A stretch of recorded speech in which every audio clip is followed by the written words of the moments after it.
Witam Państwa bardzo serdecznie.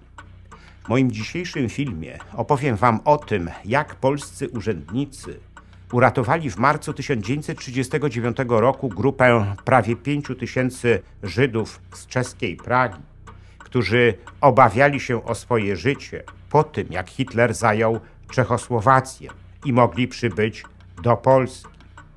To historia, o której nie przeczytacie w podręcznikach. Nie zauważono jej w Yad Vashem, nie zauważyli jej też nasi badacze Holokaustu i dlatego warto ją poznać. A złotymi patronami kanału są pani Ewa Szemraj i pan Andrzej Maciejewski z Alaski, pan Andy Sadanowicz, Kancelaria Prawnicza Macieja Ordona w Chicago oraz Kancelaria prawofilipa.pl.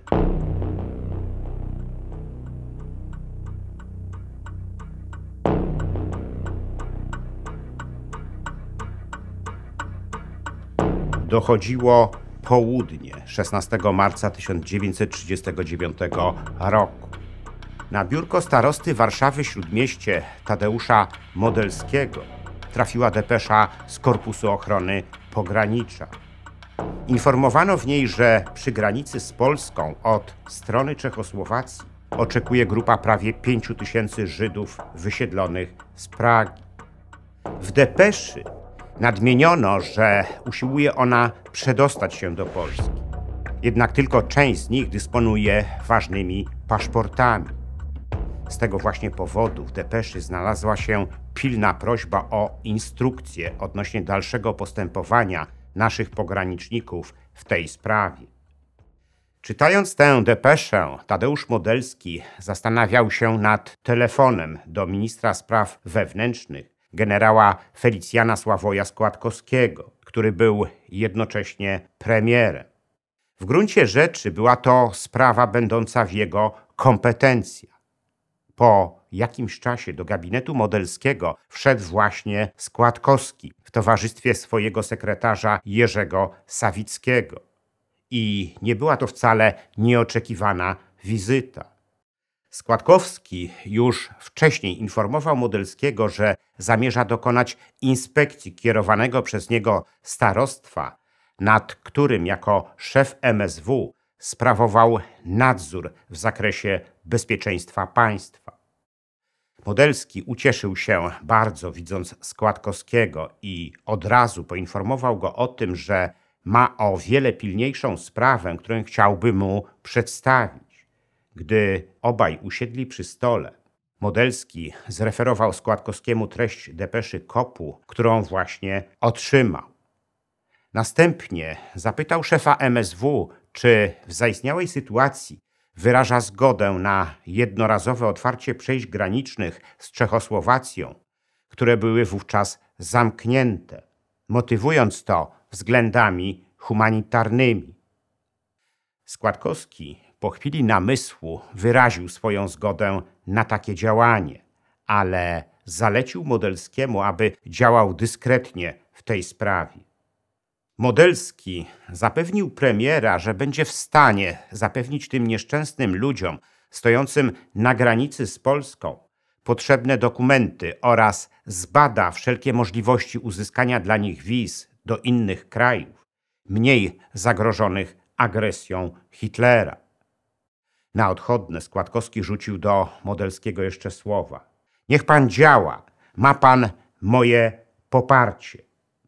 Ta rozmowa stała się początkiem tajnej operacji, w ramach której prawie 5000 praskich Żydów uciekających przed Hitlerem mogło przybyć do Polski, z której później mogli wyjechać do krajów Europy Zachodniej i Stanów Zjednoczonych. Zacznijmy jednak tę historię od przedstawienia sytuacji Żydów po dojściu w Niemczech Hitlera do władzy. To pozwoli nam lepiej zrozumieć kulisy tej operacji. Otóż wraz z dojściem Hitlera do władzy uruchomiono w Niemczech cały szereg zmian administracyjno-prawnych regulujących status ludności żydowskiej. Pierwszym ich etapem było wprowadzenie podziału na ludność aryjską i niearyjską. Ten podział miał odzwierciedlać przekonanie, które głosił Hitler o wyższości ludów aryjskich nad niearyjskimi. Drugim etapem tych zmian było przyjęcie 15 września 1935 roku przez niemiecki Reichstag tzw. ustaw norymberskich, które wprowadzały systemowe rozwiązania w tym zakresie. Ustawy te zostały doprecyzowane w rozporządzeniu wykonawczym niemieckiego rządu z 14 listopada 1935 roku. Na podstawie tych ustaw możliwe stało się pozbawienie Żydów niemieckiego obywatelstwa, a także pozbawienie ich ochrony prawnej i własności. Żydzi nie mogli również pełnić służby w urzędach państwowych ani w wojsku. Żydom zabroniono również zawierania małżeństw z Aryjczykami, a także zakazano im odbywania z nimi stosunków seksualnych. Te ostatnie miały być od tej pory traktowane jako zhańbienie rasy i podlegały karze. Ustawy norymberskie stały się podstawą antyżydowskiej polityki III Rzeszy. W rezultacie tego Żydów wykluczono w Niemczech z życia publicznego i odmówiono im zajmowania stanowisk w niemieckiej administracji, gospodarce i biznesie. Żydów objęto również reglamentacją potrzebnych usług i towaru. To całkowicie zmieniło ich położenie w niemieckim państwie.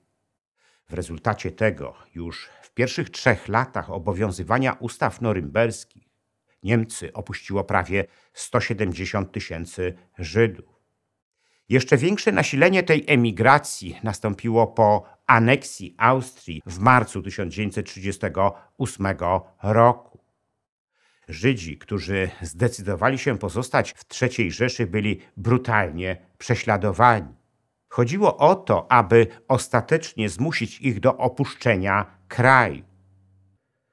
W październiku 1938 roku niemieckie władze podjęły decyzję o deportowaniu 17 000 Żydów mających polskie obywatelstwo. W większości znaleźli się oni w obozie przejściowym w Zbąszyniu, który znajdował się blisko granicy, ale już po stronie polskiej. Była tam między innymi rodzina Grünspanów, których syn wyemigrował wcześniej do Francji. Gdy przebywający w Paryżu Herschel Grünspan dowiedział się o losie swojej rodziny, w akcie zemsty zastrzelił sekretarza niemieckiej ambasady Ernsta von Ratha. W reakcji na ten czyn władze III Rzeszy uruchomiły w Niemczech operację przeciwko Żydom, która przeszła do historii jako Noc Kryształowa. Zaczęła się ona dokładnie w nocy z 9 na 10 listopada 1938 roku i w założeniu miała wyglądać na spontaniczne wystąpienia zwykłych Niemców przeciwko Żydom. Ale tak naprawdę była precyzyjnie przygotowana i nadzorowana przez ludzi Hitlera.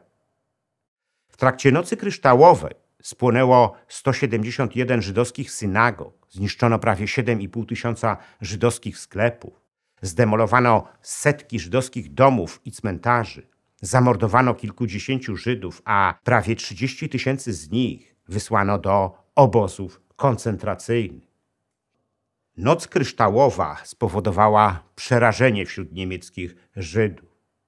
W efekcie tego III Rzeszę opuściło kolejne 200 000 z nich, ale nie wszyscy z nich mogli liczyć na gościnność zachodnich państw.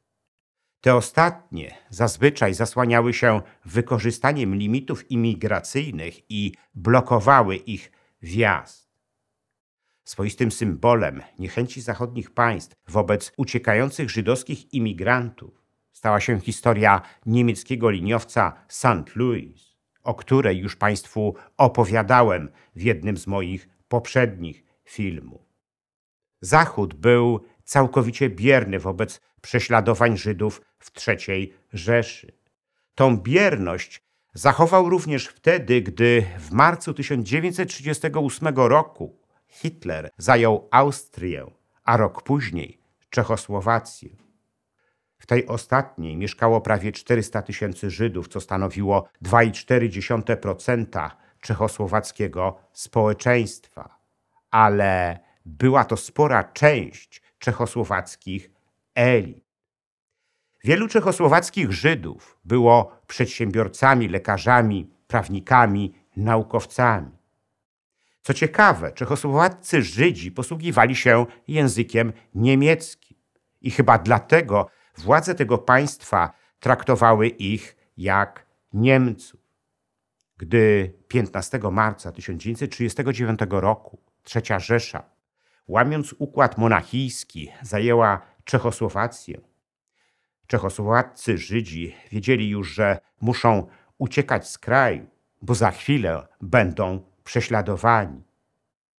Te obawy zostały wzmocnione doniesieniami ze Słowacji, która stała się wówczas samodzielnym państwem, ale pod patronatem Hitlera. Jako oficjalną doktrynę państwową Słowacja przyjęła antysemityzm. To oznaczało w praktyce prześladowania słowackich Żydów. Nic dziwnego, że zaliczający się do elity prascy Żydzi zaczęli myśleć o tym, aby jak najszybciej wydostać się z Czechosłowacji. Oczy wielu z nich zwróciły się wówczas ku Polsce, ale polskie władze miały obawy, czy zgodzić się na ich wpuszczenie. Litauen, Estland, Norwegen, Schweden. Nasze relacje z Niemcami weszły w fazę, która nieuchronnie zapowiadała wojnę. 24 października 1938 roku minister spraw zagranicznych III Rzeszy Joachim von Ribbentrop przedstawił polskiemu ambasadorowi w Berlinie Józefowi Lipskiemu postulaty włączenia do Rzeszy Wolnego Miasta Gdańska i utworzenia przez Polskę eksterytorialnej autostrady, która połączyłaby Niemcy z Prusami wschodnimi. W zamian za zgodę na te postulaty III Rzesza miała przedłużyć podpisaną z Polską w 1934 roku deklarację o niestosowaniu przemocy na kolejne 10 lat. Ale strona polska postulaty Ribbentropa odrzuciła. I Hitler zaczął już wtedy planować agresję na Polskę. Gdy 31 marca 1939 roku Wielka Brytania udzieliła Polsce gwarancji pomocy na wypadek agresji Niemiec, nasze relacje z Niemcami były już w fatalnym stanie. W każdym razie oficjalne wpuszczenie do Polski prawie 5 000 praskich Żydów mogło je jeszcze bardziej zepsuć, a być może nawet przyspieszyć agresję Hitlera na Polskę. Należało więc nie tylko działać ostrożnie, ale i bardzo dyskretnie. Tadeusz Modelski doskonale zdawał sobie z tego sprawę. Dlatego właśnie zanim podjął jakiekolwiek działania, zwrócił się najpierw do Składkowskiego, który, jak wspomnieliśmy, oprócz stanowiska ministra spraw wewnętrznych był jednocześnie premierem. Modelski jako burmistrz Warszawy-Śródmieście podlegał ministrowi spraw wewnętrznych z racji pełnionego przez tego ostatniego nadzoru nad samorządem terytorialnym. A po drugie, cała sprawa dotyczyła bezpieczeństwa państwa, które znajdowało się w jego gestii. Ale Modelski ograniczył realizację tej operacji do jedynie kilku instytucji. Oprócz odpowiednich departamentów MSW i MSZ, rolę najważniejszego wykonawcy operacji Modelski zlecił Korpusowi Ochrony Pogranicza, który był całościowo odpowiedzialny za ochronę polskich granic. Co ciekawe, KOP podporządkowany był wówczas aż 2 resortom. Ministerstwu Spraw Wojskowych pod względem personalnym, organizacyjnym, operacyjnym i szkoleniowym oraz Ministerstwu Spraw Wewnętrznych pod względem ochrony granicy, bezpieczeństwa w pasie granicznym, a także budżetu. Natomiast w sprawach wywiadowczych podlegał generalnemu inspektorowi sił zbrojnych, czyli marszałkowi Edwardowi Rydzowi Śmigłemu. Czy ten ostatni poinformowany został o sprawie 5000 praskich Żydów chcących przedostać się do Polski? Tego nie wiemy. W każdym razie operacja została błyskawicznie przeprowadzona. Już 17 kwietnia 1939 roku, przed południem, cała grupa praskich Żydów znalazła się w Polsce i otoczona została opieką prawną. Większość jej członków została później ulokowana w Warszawie. Do lipca 1939 roku wszyscy prascy Żydzi otrzymali od polskich władz paszporty, a spora część z nich także z trudem zdobyte wizy, umożliwiające im wyjazd na zachód, i to zanim jeszcze Hitler zaatakował Polskę. Wielu z nich zrobiło kariery w krajach, do których dzięki polskiej pomocy przybyli. Chyba największą Maria Jana Korbelowa, która jako 2-letnia dziewczynka razem z rodzicami znalazła się wówczas w Polsce, aby ostatecznie znaleźć się w Stanach Zjednoczonych. Już jako Madeleine Albright została profesorem Georgetown University i w 1992 roku została sekretarzem stanu w gabinecie prezydenta Billa Clintona. Ogromną rolę w zorganizowaniu wyjazdu praskich Żydów na zachód odegrali urzędnicy Urzędu Emigracyjnego w Gdyni oraz pracownicy warszawskiego biura Gdynia-Ameryka Linie Żeglugowe S.A., polsko-duńskiej spółki utworzonej w 1930 roku, która obsługiwała wówczas linie żeglugowe z Polski do Ameryki Północnej, mając między innymi swoje biura w Nowym Jorku. Cała ta operacja na dziesiątki lat okryta została milczeniem, a przecież istnieją w polskich archiwach dokumenty na jej temat. Pisze o tym również w swoich wspomnieniach Tadeusz Modelski, które zostały zatytułowane „Byłem szefem wywiadu naczelnego wodza” i wydane w 2009 roku dzięki staraniom jego siostrzenicy profesor Miry Modelskiej-Krycz. Aż dziwne, że nie zauważono tej operacji w Instytucie Yad Vashem w Jerozolimie i równie dziwnie, że do tej pory nie zauważyli jej nasi badacze Holokaustu.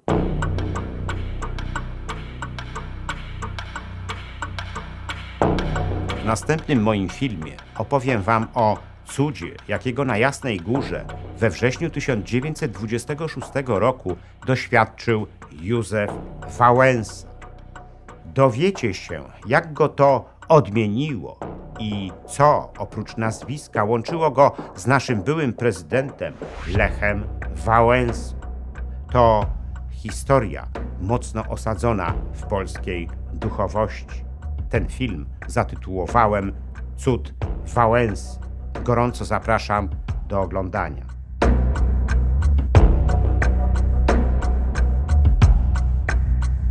Dziękuję za liczne komentarze moich filmów i wpłaty.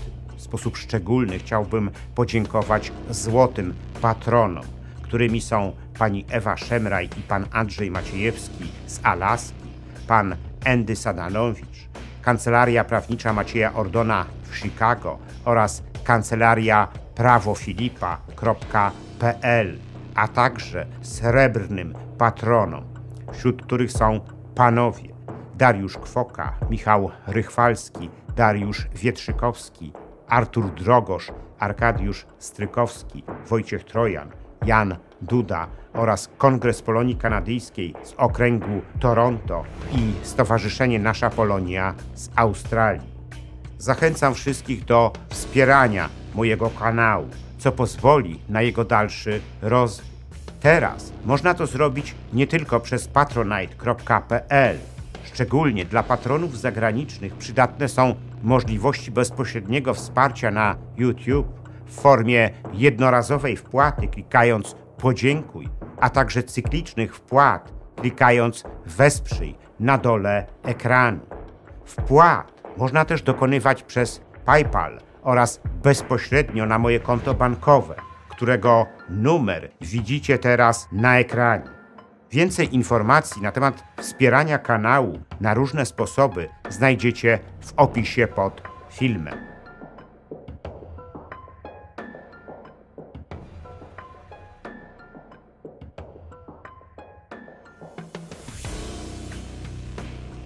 A moich patronów zachęcam do obejrzenia na kanale zamkniętym na patronite.pl wykładu na temat reparacji wojennych dla Polski, który to wykład wygłosiłem 11 listopada ubiegłego roku na inauguracji kolejnego roku akademickiego Polskiego Uniwersytetu na Obczyźnie w Londynie. To sprawa, która od kilku lat jest przedmiotem wysiłków polskich władz. Jeśli podobał się Wam mój film, udostępnijcie go znajomym, dajcie łapkę w górę, kliknijcie subskrybuj, a także wesprzyjcie mój kanał, za co z góry dziękuję.